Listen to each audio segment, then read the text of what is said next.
Hello, welcome to another episode of A Salt and Buttery with Intent to Satisfy. Today we are going to make a chocolate ganache, which is a really rich chocolate. It's used a lot of times for filling or frosting cakes, or you can use it for anything you want. It also works really well for dipping marshmallows into, like a chocolate fondue. Anyway, really good stuff. So it's really simple. There's only 4 ingredients. Okay, you can make it fancier if you want to, but this is the basics. What we first want is a pot, some nice dark chocolate, heavy cream, and yes, it is a lot of chocolate compared to the cream. Okay. And some butter.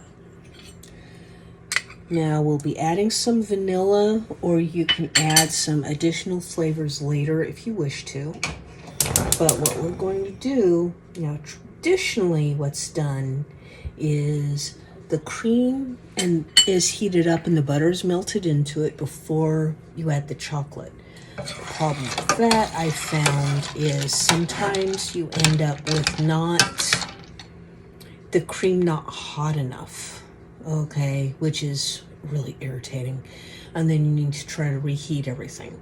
I don't like doing that. So this is a little bit of a shortcut, but you have to be careful not to overheat or you end up with grainy ganache, which, while still tasting good and still being perfectly good and usable, just does not look as appealing. Now this is going to take a little while because I'm doing a very low heat so I don't overheat this and cause the chocolate to granulate like that. So I'm going to go ahead and pause the video here, and I'll bring you back a couple of times to show you how this is progressing until we get to the end. Now, as we can see, this is starting to progress, okay? We can see that the chocolate is starting to melt, okay? Like I said, keep this at a low temperature. You want this to just barely melt the chocolate, so you really have to be patient with this, okay? Or you will ruin the batch. Well, I mean, not ruin, but it won't be as pretty, okay? Now, you can use regular baking chocolate, semi-sweet for this, or bittersweet.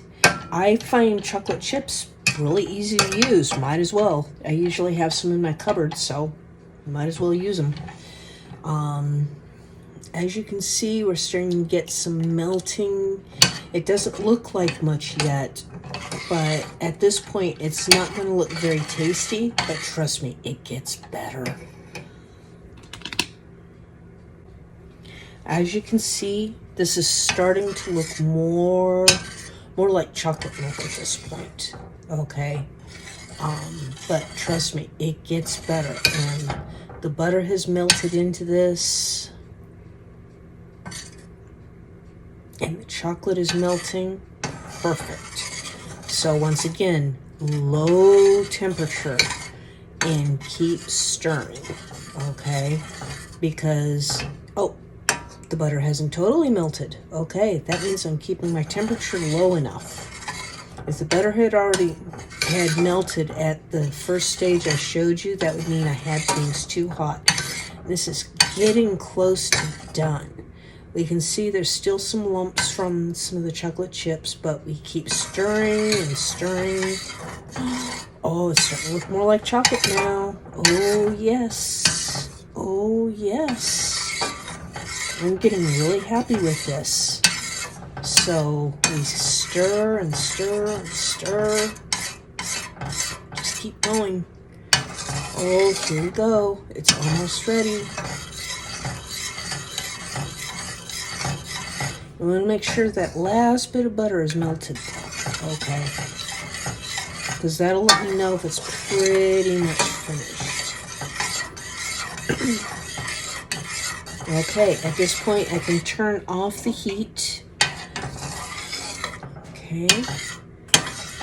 And at this point we'll remove it from the heat If you're using an electric stove, at this point, remove it from the burner, okay? If you're not using an electric stove, turn off the heat. See, it looks almost like chocolate pudding, doesn't it? Yeah. Now we add the vanilla or whatever other flavor we're going to add. And we stir this in. Stir, stir, stir, stir, stir.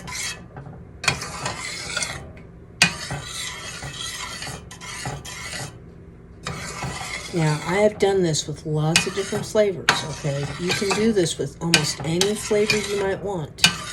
Now, we have to let this cool, okay?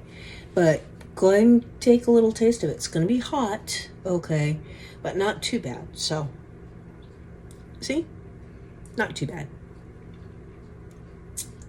And that is chocolate ganache, almost totally finished. Now it just has to cool. It will set as it cools, and once it's cooled, then it can be used for filling cakes. One fancy thing to do is to take cake layers and freeze them and then cut them into thin layers and put the cooled ganache between the layers, so that you have a layer of cake, a layer of chocolate, and it's thin. And that's kind of what they do for something kind of fancy called a dobosh torte, okay? So I'm not going to do anything that fancy. Sorry, that sounds like way more work than what I'm planning on doing right at the moment. I might in the future. Hey, let me know if you want me to. If you do, I will tackle that thing and we'll talk about it. So I will come back and show you what this looks like after it's all cooled down, so you can see what it looks like and what the texture is, and we can talk about how to work with it. So thank you. Okay, this is what the chocolate ganache looks like when it's cooled enough and ready to use. At this point, go ahead and use it or stick it in the refrigerator. But if you put it in the refrigerator, you'll have to bring it back up to room temperature so you can spread it, okay? Otherwise, it gets really thick and difficult to use. Now, I'm going to use this for between my cake layers, which is something that I talked about. I'm not freezing them because I don't need to do that for this particular cake. But I am going to be putting the chocolate ganache between the layers of cake, and then I'm going to be frosting it with a different frosting. Okay, so we're going to get into that. And once again, this was a salt and buttery with intent to satisfy, and we have successfully made a chocolate ganache. Yes. Have a great day, and let me know what you think.